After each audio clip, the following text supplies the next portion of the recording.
Hey, welcome to the Elle Russ Show, where we explore ways to get healthy, wealthy, and wise. With a combination of guest interviews and solo episodes, I hope you will be inspired and motivated to become the best of whatever you are. I'm Elle Russ, #1 best-selling author and subject expert with over a decade of helping thousands of people across the globe. Visit my website, elleruss.com, to learn more about free guides, masterclasses, online courses, and more. Enjoy the show.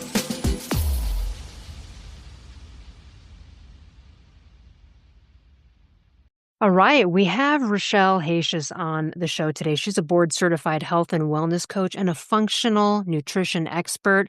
Boy, we love those. Functional nutrition, functional medicine, sort of the whole of everything. And she's got a company, Health Coaching for You. She helps women over 45 who feel emotionally drained. They're mentally stuck. Oh boy, don't I know that story from before. And people who are unsure of how to take care of themselves in this season of life. So she uses a holistic, real-life approach. She supports women in quieting that mental noise, reconnecting with their bodies, and just creating simple, sustainable habits. And I know her personally from working with her. We worked for each other. She helped me on the business end with some stuff, and I helped her with some thyroid stuff. So we'll talk a little bit about that. That's how I met her. But I mentioned that to say she brings deep compassion to her coaching, unlike people who have never suffered or walked that kind of walk. And she, like me, believes midlife is not a time to settle. It's a time to reclaim the energy, feel like your youthful self again. And what I love about her process is it's not about chasing perfection. It's just discovering what it means to care for yourself. So welcome to the show, Rochelle. Hi, Elle. Thanks for having me. So let's just talk a little bit about some of the health stumbles, right? You had to overcome, and now you're here and you're helping women do the same. When and where in your life did you start to feel like, you know what, stuff doesn't feel great? Very interesting, because where and when is right at that 45 mark that you spoke of in your opening. So right about that age, I had an injury, and I had a knee injury, some surgery, and I had a very prolonged recovery from that. So upon tackling that, I quickly realized my body was kind of shutting down and not doing a lot of the day-to-day kind of things that I needed it to do to keep me moving in the right direction and healing. So I found that the healing process was taking longer. So then I realized, hey, I'm living in this building. I had what's called a sick building. I'm not sure if you've heard that term or not. No, I haven't. Explain that to us. Environmental toxins. Realizing that I'm in an older building made of mostly cement and living on the water. So you're getting constant humidity and seeping in over the time, and the building not being taken care of.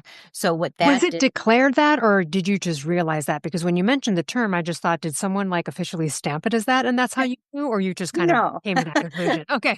I like how you asked that, though, because I declared it that after That's right. everything Well, that's that what I it was. went through, after everything that I went through to become healthy again, I realized, I mean, I had the brain fog, I had the aches and the pains and the sleeplessness, you know, obviously at 45, thinking about entering menopause, thinking these were going to be my symptoms going into menopause, and discovering that I had adult onset asthma, which I have through personal research and seeing different doctors. I did seek out functional medicine doctors at that time, environmental specialists, gone through breathing tests, all different kinds of things, and found out that there's, effervescent breathing in this air day after day, compounded with, of course, it was an apartment building, and I had a neighbor that smoked. So that was also a carcinogen that I was breathing in subconsciously. Obviously I didn't smell it, but it was definitely there. So my body just said, hey, I can't do this anymore. And I started to decline.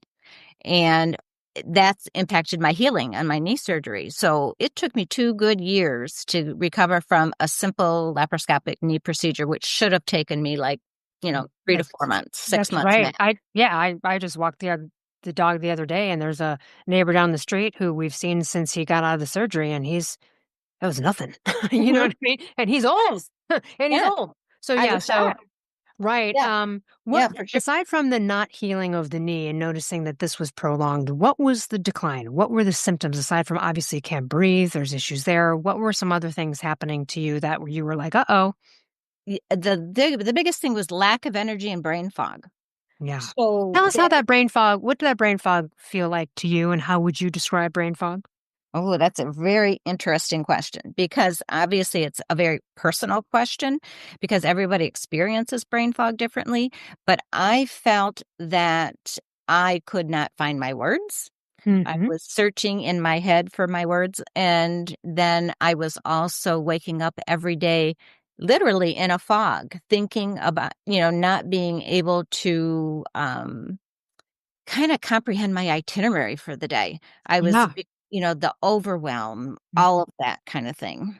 So, yeah, so the brain fog to me literally was like walking in a fog. One of the biggest aha moments I had as I was going to the airport. My daughter lives in Florida. I was sitting at the airport and I was in a state of I don't know what. I really couldn't place my finger on what I was feeling and going through at the time, and it was a little scary.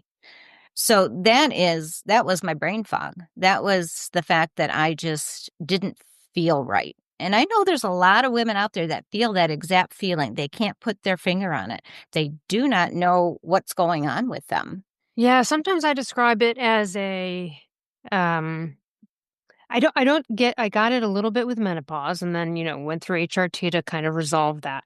When I have accidentally missed thyroid doses or something, like one time I missed like a couple days in a row or something, like, you know what I Mhm, mean? Like, I don't know, mhm. things going on in my life.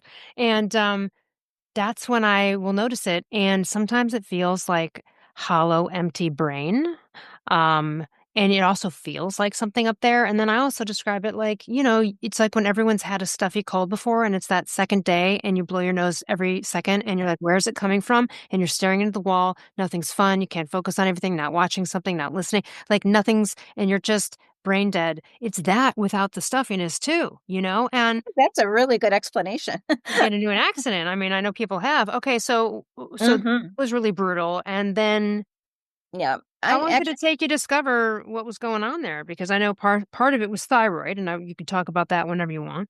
it was thyroid, but this was all prior to that discovery. And Mhm.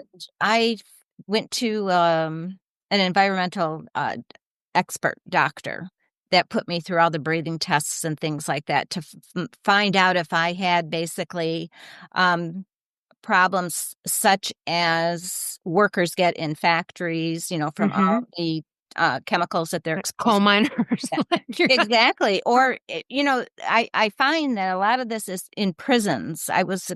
He had explained to me that this particular, um, toxic overload is caused in cement buildings.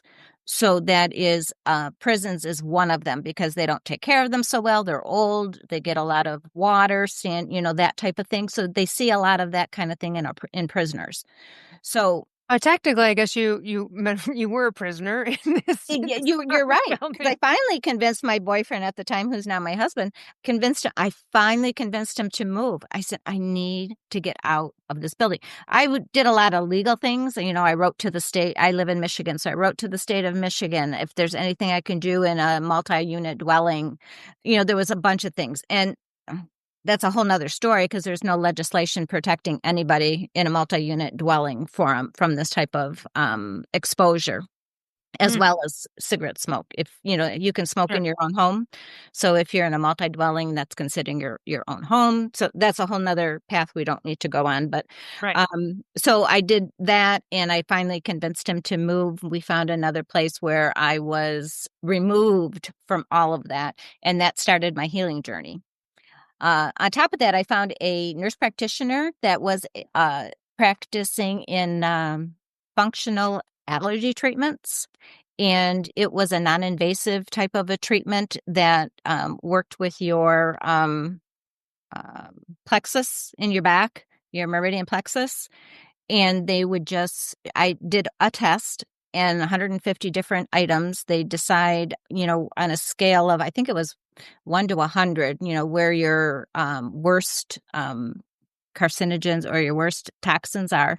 And that is number one was mold for me. So that explains the building I was living in. There was mold where I probably couldn't tell there was mold.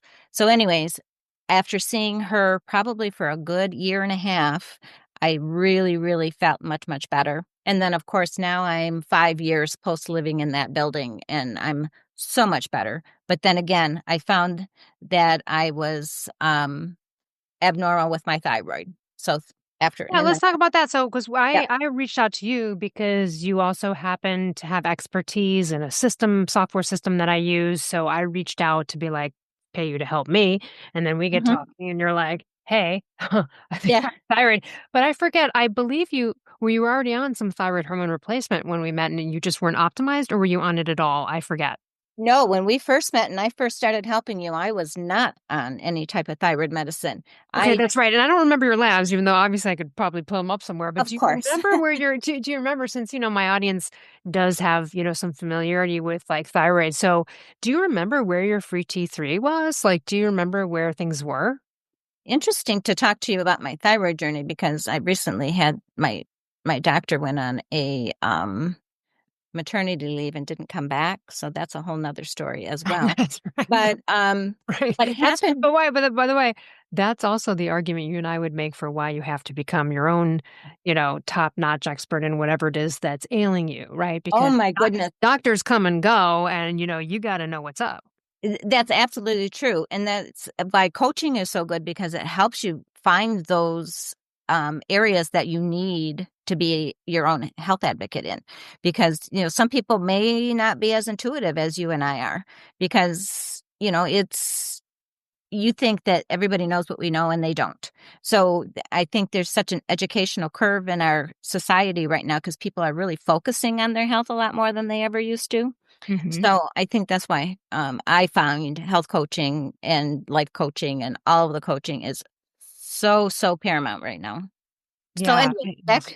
back to the thyroid. You wanted to know my free T3 is what you're Yeah, asking? do we remember like where things were at level wise before you got on, like when you were hypothyroid and not doing well? I'm just wondering. Yeah, I'm looking at that at a 2.35. Ah, there we go. So that makes so Yes. much sense. And we're going to so everybody, you can jump on to freethyroidguide.com. If you haven't already, I've got a free thyroid guide plus a video series. In that video series, there's a section where I do take you through and I show you labs and kind of talk you through some numbers.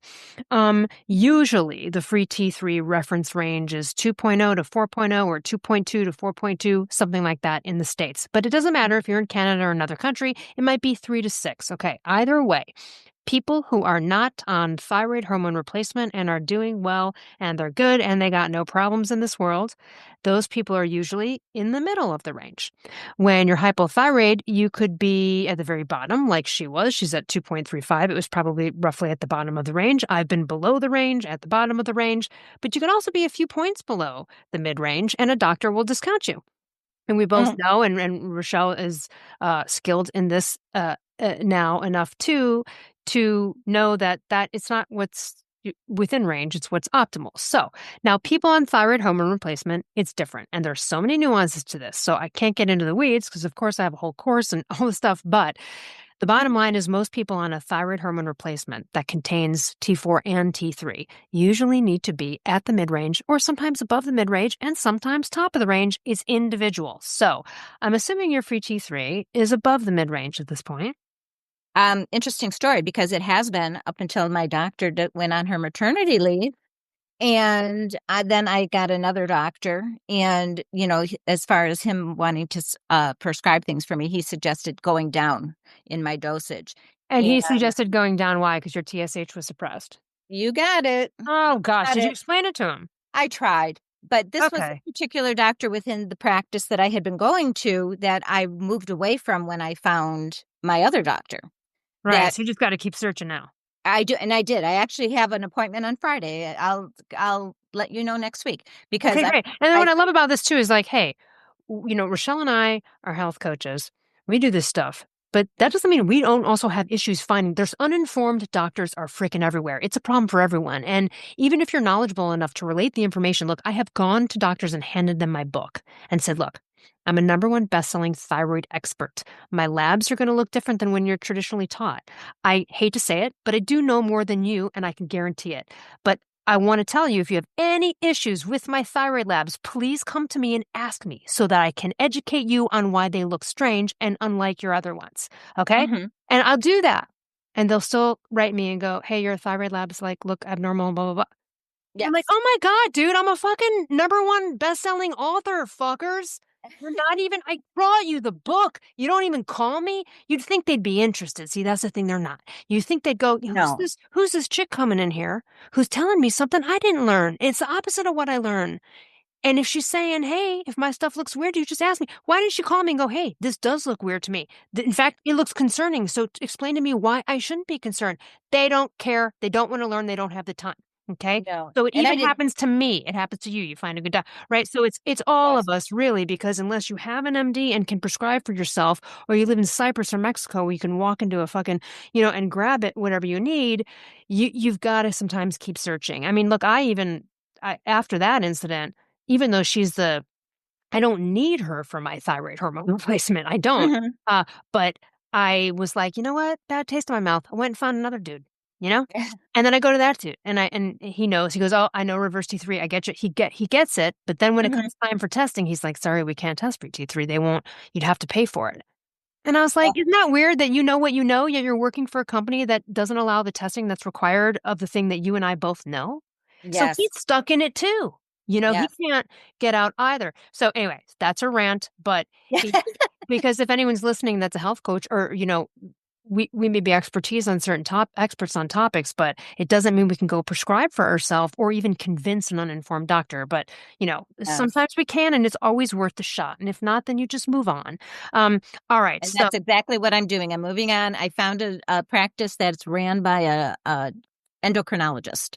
So the nurse practitioners see you, but it's overseen by her. So I'm interested to see if they follow the same path that you and I have talked about. right, especially if they're endocrinologists. It could be sketchy. It could be also wonderful if they do Exactly. get it. So, but tell us, because you know what the difference is between hypo and not being hypo. So you take thyroid hormone replacement every day. I forget, do you take Armor Thyroid, Nature Thyroid? I take the NP. The NP. Okay, NP. So that's natural desiccated thyroid. And tell us how when you first started taking it, right? Because some people it's gradual, but you might notice some things right away. Tell us about that journey and what you learned, like first week on it, second week, like as you kept being like, oh, oh, oh, you know what I mean? Well, first of all, I did not take any when I met you. So thank goodness you were in my seed that everybody comes into your life for a reason thing goes on, because Yeah. when I did find out, my labs finally came back with my TSH level to a point where they looked at it and said there's something going on here.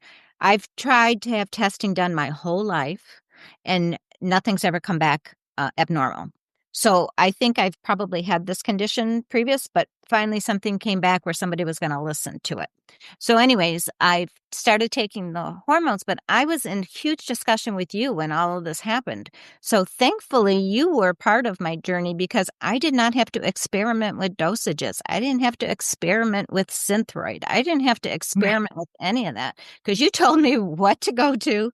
I went to what you suggested. My doctor was open to my suggestions, and because she was literally interested in the functional medicine journey.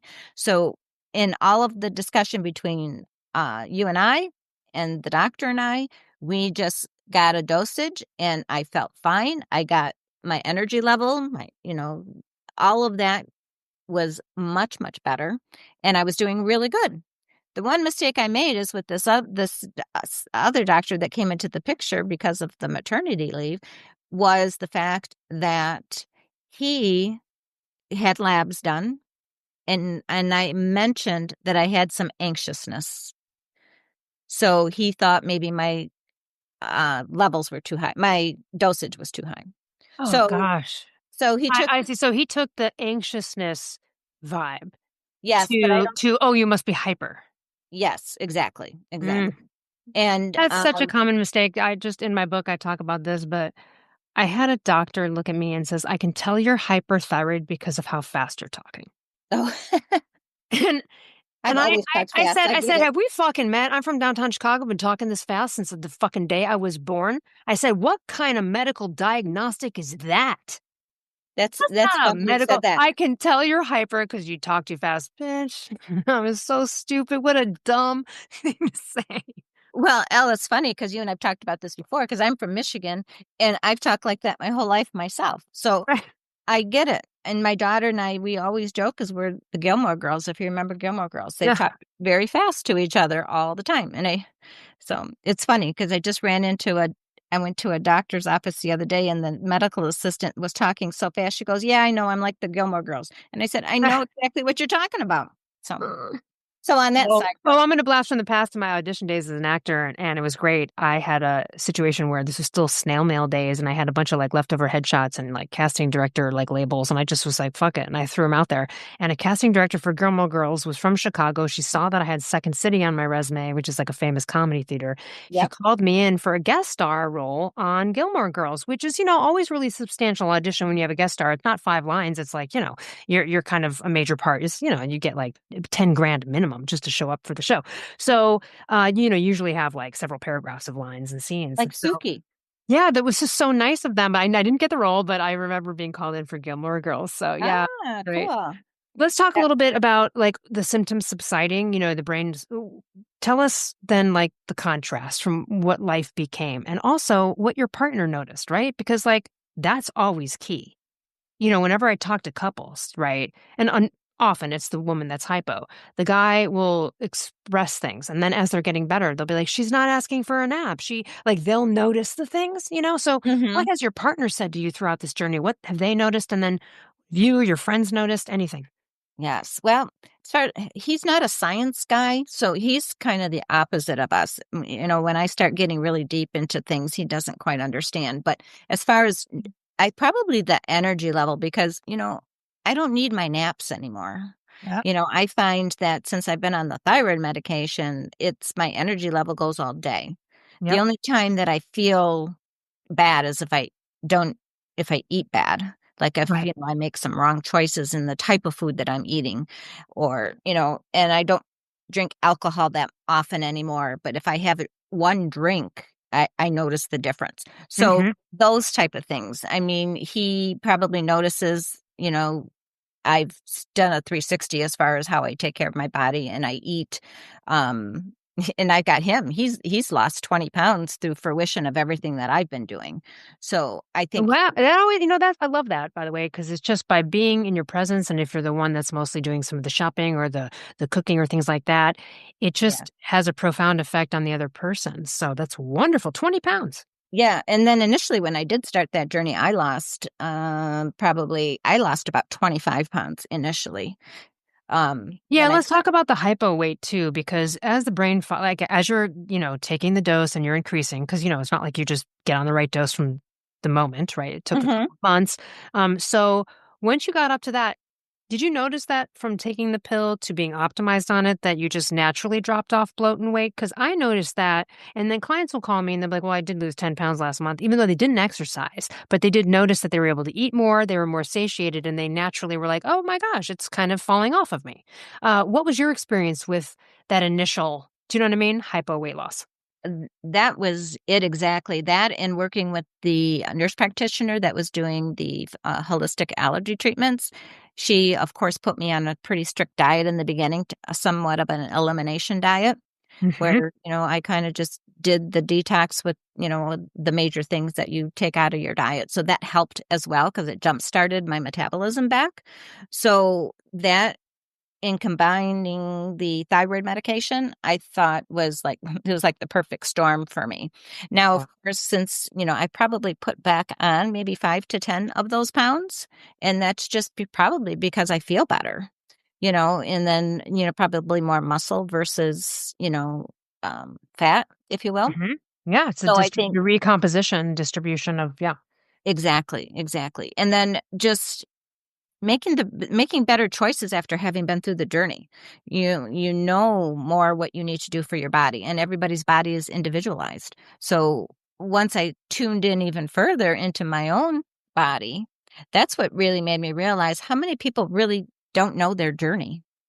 How many people really get stuck and don't know where to go, or they think, okay, I'm going to do intermittent fasting. Mhm. uh, I have a client right now, intermittent fasting. Oh, I can't lose any weight. I can't lose any weight. But they didn't change how they're eating. So it's like, okay, you can do Right. intermittent fasting, but you still can't, drink, go out and drink alcohol or have pasta every day and expect to lose weight. It just doesn't work that way. So it's Right, you just shift all the calories to the afternoon, that doesn't exactly. I mean, Yeah. they tell you you can eat whatever you want, but I mean, which you and I know that's not true. But everybody's metabolism is different. So you have to kind of hone in on what works for you, and not everybody has the tools to do that. So I think that's where health coaching comes in. Health coaching can guide you with the tools. You don't have to be work with a health coach forever. You work with them for a few months to see what works, and what you need to do for the goals that you want to attain, because it's behavior changes that health coaching works on with you. And not people don't even recognize they need behavior changes most of the time. So awareness is the biggest thing. Is we need to make people aware that they need to do these changes, because what happens in your 20s, 30s, and even 40s is what's going to come back at you when you're 50, 60, 70.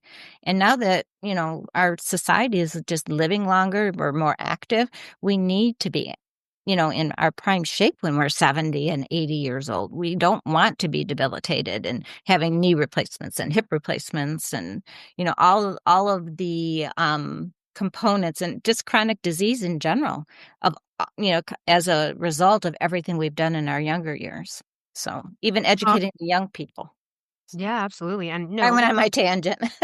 no, I love it, but, working with women midlife and beyond, so many doctors are just like, "Well, you're getting older, it's just how it is, like, you don't need to Yes. reach perfection," and you're like, "Look, I'm not looking to be on the cover of Shape magazine, motherfucker, I'm just trying to, come on, like, just, give up," kinda thing, and, the other part of it too is people feeling like there are no answers, like they're screwed. I'm actually in better shape now, or just as great, like almost as good shape as I was when I was 30 in terms of like weight and stuff and how I Mhm. feel in my body. Now, the body composition is a little different. I have probably more body percentage fat now than I did then. Granted, this was before hypo and I was probably over exercising and doing all the bad stuff then, right? So it wasn't like a healthy, skinny anyway. But Mhm. one of the things that I notice is so hard to wrap around is the concept of when you're younger, you can go do a quick run or a walk or lift weights like once a week and be good to go. Not so when you reach a certain age. You're really screwed that way. Then it becomes you got to lift weights or you're not going to make it. I mean, Mhm. and I've noticed that just with my skin, with everything. It's like, yeah, the cardio we've always known anyway. Cardio is bad, but that's the change. It was just tough to kind of go through that to go, hold on, it's not just about the way I look right now, that this is the only way to get there, but it also is about the organ reserve and my longevity. And so that's a hard thing because when you're young and we all were learned the wrong thing, everyone thinks, cardio, go on a run, go sweat it out on the treadmill. And that's actually when you get into your 40s and beyond, not the move. Can we talk a little bit about that? Yes, yes, for sure. Because you actually made a couple good points in that statement. The fact that, as you age, the strength training, not everybody realized that that's pretty much the most important thing we can do for our bodies as we age. And, the all of the myths that go on with strength training, obviously building muscle and, looking like Arnold Schwarzenegger, all of that stuff. We know that that's not true, but that doesn't mean everybody else knows that that's not true. So getting people to realize that you need to build muscle to boost your metabolism so that you can eat the things that you want to eat. You obviously don't want to overindulge in your sugar and all the carbs and all the processed foods, all that kind of stuff. But you still need to build muscle as you age to support your skeleton, to be able to metabolize that sugar and not get diabetes and not, and your heart is, your heart's a muscle. You need to work it out. So the strength training is huge. But like you said about the cardio, everybody pushed cardio. You and I Yeah. both grew up in generations that everybody did aerobics all the time. You had to do. Jane Fonda, oh my God, all the Yes, yes, or CrossFit. or Even the yeah, even younger CrossFit's generation. bad. CrossFit's kind of cardio, by the way. Just a note to the audience here, because when you talk about paleo primal, you got all these bro health dudes who were all in the CrossFit in the beginning. But the problem is that people were doing it 4 to 5 days a week. That's high intensity interval training. You don't do that shit 5 days a week unless you're training for, what the like Ironman. I mean, Yes. so then all the physical therapists were like, wow, we got all these CrossFit people in here because everyone's Hmm. getting injured, or they start to lose weight and then they stall and they feel like they're getting fatter. And you're like, well, yeah, because you're still doing this hit crap, 5 days a week and it's too much. So, yeah, And then you got all this muscle. What happens to the muscle when you stop? that's right. Then you, Yeah. you look like a retired football guy hawking diabetes medication on the internet. Don't say it. My husband's a retired football guy. I can't say that one. But But all those retired football guys, because they were supposed to carb up in the day and all that kind of stuff. And then they all got like type 2 and got screwed up metabolically when they stopped playing football. And then, like, that's true because he's kind of the perfect example, and now he's probably a more picture of health than he has been post football days than ever. And he's older than I. He lifts weights every day. He's like really into it, and he walks more than I walk. He puts me to shame sometimes. So nice. How old are you, by the way? I am 62. All right. So we've got a lived experience here for everybody midlife and above, someone who's walked the walk and who's achieved it. Uh, To be eh, honest with you, I don't know why anyone would go to like a 20-year-old health coach. And I feel bad saying that because there might be a 20-year-old health coach lynching, and that's you. I'm so sorry. You might be brilliant and freaking amazing. And but as far as like weight stuff, there's some coaches that are young that have like never even gone through anything before, and that's tough, mm, especially when you're midlife or older and you're going through stuff. You need someone who's known it or has gone through menopause or perimenopause, someone to like pick up on the stuff to give you the tips. yeah, and that's the reason why, targeting the 45 and over group is huge because that's kind of where you start having time back to yourself, time that allows you to look inward and see the things that you want to achieve because you're going to live probably, hopefully, another 40 years, when you're at 45 looking forward. That's only a halfway point, like you mentioned in your intro. It's like there's so much life to live after that. You want to be physically and mentally capable to do it. And I've watched family members with dementia at such young ages. My mom passed away at 70 with dementia. And it's like we're just different generations than them, but it's Hmm. still very sad to see how they didn't take care of themselves. They didn't know to take care of themselves.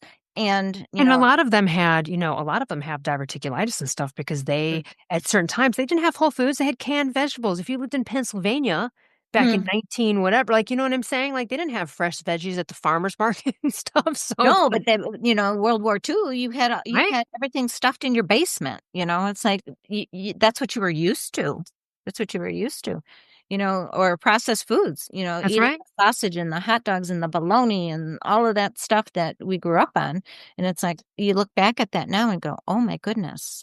It's like Or I the had hot dogs. detrimental low fat of the 80s, 90s, like, hey, eat the pasta and the chicken breast and the whatever and stay away from fat, not realizing that the pasta is sugar. So it's just going to turn. I mean, that whole thing was a nightmare for everybody metabolically. And it Yes. was such wrong information. We know it's wrong now, but that's why, getting back to coaching, it's too confusing.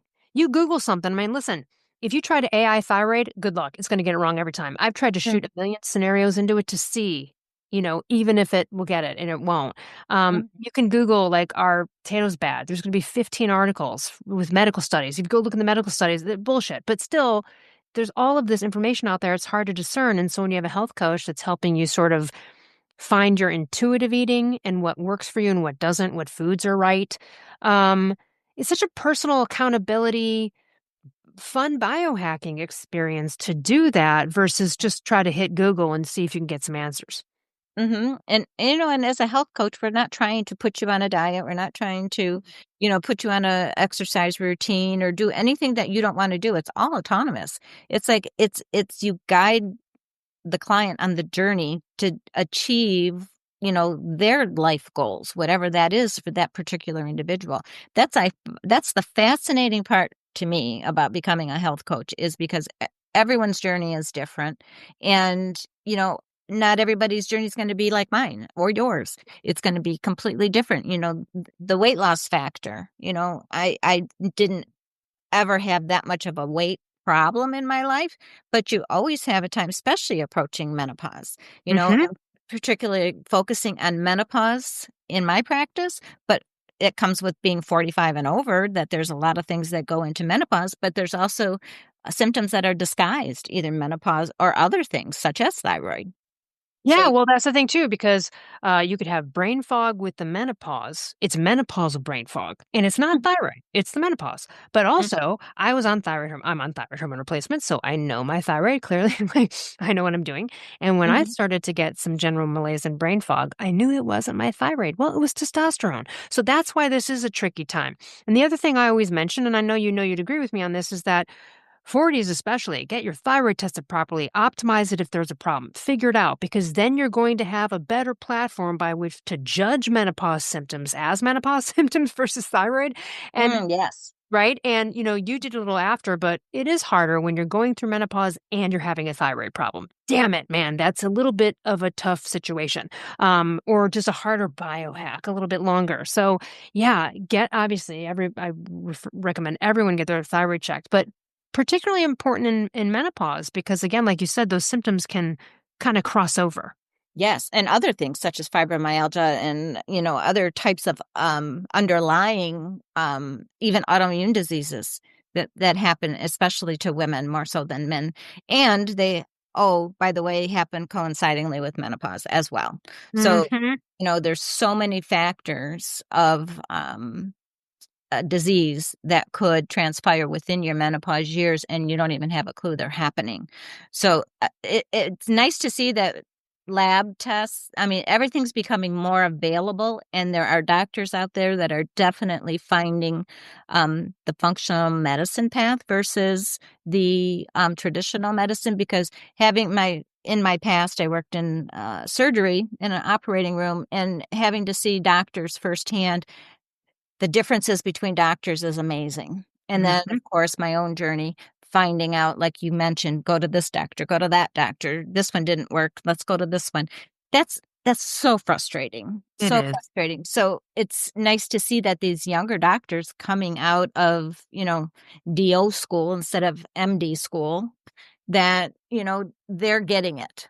These younger, And Rochelle, for those listening, Rochelle said DO school. She means Doctor of Osteopathic oh, Medicine. sorry. No, that's okay. So, I always recommend the doctors that are going to be the best for this kind of stuff are going to be into like functional medicine doctors, truly integrated physicians, right? Uh, Correct. doctors of osteopathic medicine, and often anti-aging medicine doctors because they are quite functional and DO-ish. So those are the kind of like best options. Worst is usually endocrinologist. Worst are usually endocrinologists. They're most indoctrinated. You can find a good one occasionally.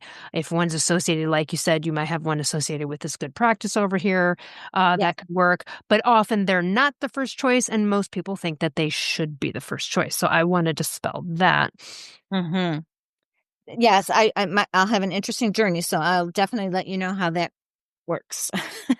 Yeah, and it's still a journey. Like actually this morning, I'll just share my personal menopause journey. Doing great, feeling great. I was doing the progesterone pills a certain dose day 1 through 15, progesterone pills day 15 through 28. I realized in the past week that the second half dose is too much. I'm waking up, I'm a little tired, I'm kind of a little dizzy-ish. Not dizzy like about to pass out, but just essence. I noticed something's off, so texted my doc. I'm like, hey, this is going on. I think we should lower that dose. He's like, yep, that makes sense. Try this. You know what I'm saying? I mean, Hmm. even though for actually a few months, that dose was fine and I didn't have any issues. But now somehow it's not. So, you know what I mean? It still is going to be tinkering until you're fully past it, right? And you've got to be able to listen to your body and have someone to bounce this stuff off of. So, it's wonderful to have you in the arena supporting women 45 and older on this journey. Tell us more. Tell us some about some either success stories with clients, some interesting conundrums you've seen, or anything else you'd like to share. Ooh, I love that word conundrum. Um, my husband uses that one a lot. That's a good one, and it always tickles me when I hear somebody use that word. But as far as personal experience, we've talked about how I went through all this kind of journey. I feel that this just draws me to people that kind of do the same, that Mhm. fall into the same category as I did. But it is these GLP drugs I keep finding myself more and more involved in, which Mhm. I didn't feel myself that I've gone down that path, but this seems to be very prevalent in all the people that I've been seeing lately. Yeah, and I just did I did a episode about that a while back with Dr. Gary Forsman because I was shocked that one of his patients who I knew was going on it, and I thought he'd be against it, you know. Uh and it's interesting the way he talked about it in terms of the microdosing of it and the other benefits of it. He even said that some of his patients who have ADD and OCD have found that this is the best solution for them versus any of the other drugs they've been on. So interesting potential positives with it. I'm not available for it. I'm not saying I would never. I don't have. I'm too. No thanks. That's me. But Mhm. but hey, what an interesting world we're in right now. Well, I find it fascinating because of all the discoveries they keep coming up with for these same drugs. It's not Ah, like they're reinventing the drug. So, if you have the ability to help with dementia, if you have the ability, of course, there's, all the diabetes advantages that go along with yes. it for your sugar, your A1C, all of that. And of course, oh, by the way, its side effect, you can lose weight, you know, and that seems to be a huge issue in our country, United States, because our food sources haven't been the greatest, and like we mentioned earlier about the pasta generation and the Mhm. bread and all the stuff that they told us to eat. The wheat is good for Well, you. and they're still telling us because the government food pyramid now still says 6 to 11 servings of grains per day. Mm, Isn't that interesting. horrible? What a diabetes baking pyramid. Ugh. Well, and then you go back to what you said about having an experienced individual to help you along your journey. We've lived through multiple generations, multiple administrations, multiple heads of FDA, health organizations, all of that. We now can look back and compare, Hmm. which, as you mentioned, a 20-year-old health coach, which they don't have the experience to do that. They would have to research and do all of that, Right. and figure that out for Make all themselves. those 80s mistakes. Yeah. Exactly, which we have done.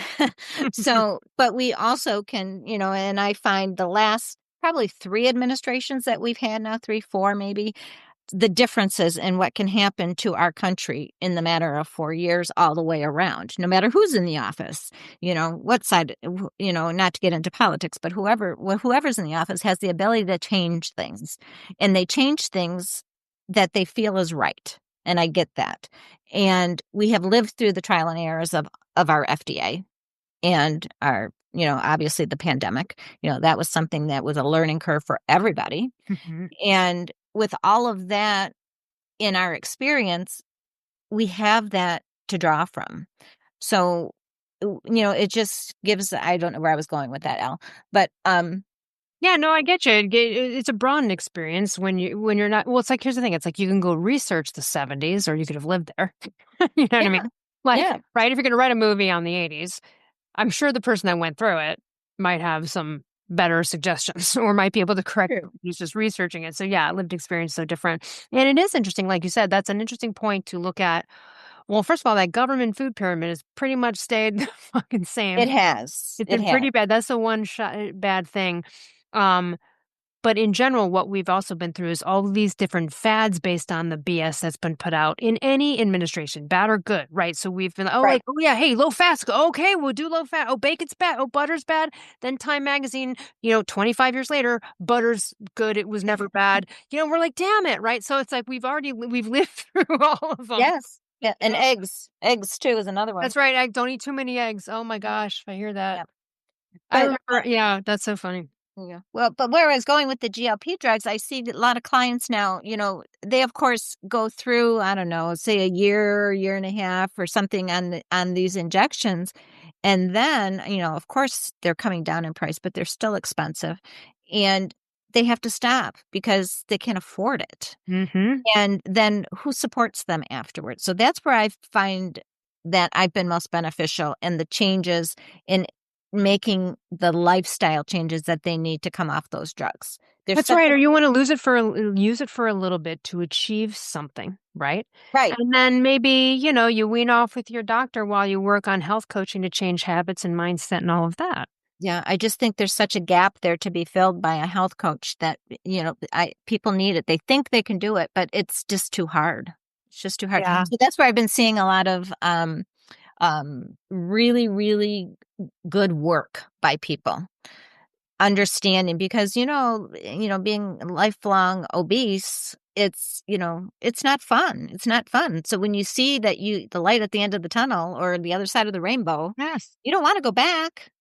I get it, especially when it's that bad, right? Especially when, it's not like someone who fluctuates 10, 15 pounds. It's someone who has lost 100 or needs to lose a couple hundred. So Yeah. that's a different ballgame.